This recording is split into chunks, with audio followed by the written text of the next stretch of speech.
Okay, making a quick video.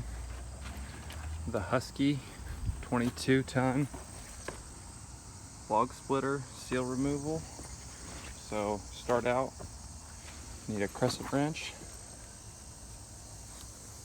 and remove the fill plug for the hydraulics.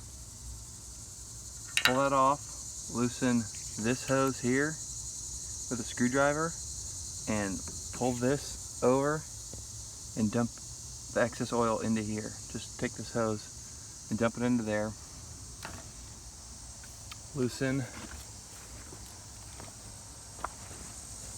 this hose here with a 22 millimeter to keep the hose steady and a crescent wrench, and dump that into a bucket. Put this in the upright position, the handle, and all the fluid's going to come out of here. So we might want to hold the bucket up when you stand it up. So that's your first step. Get all the fluid out.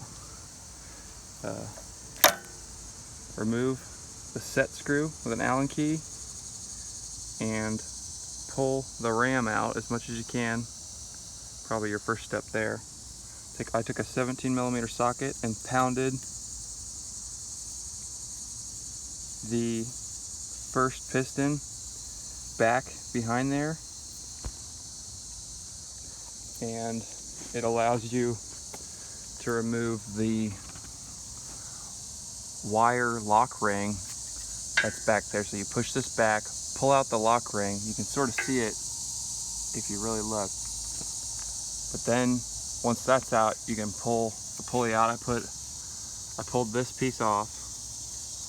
Once the lines are free, you can lift this up and pull the wedge out, and then it would allow you to put a long bar or screwdriver through this hole and pull the whole ram out. And the seals came apart pretty easily.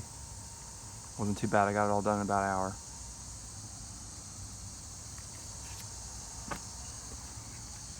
I had to file down this here so that it was nice and clean with a file so that it would slip through my seals.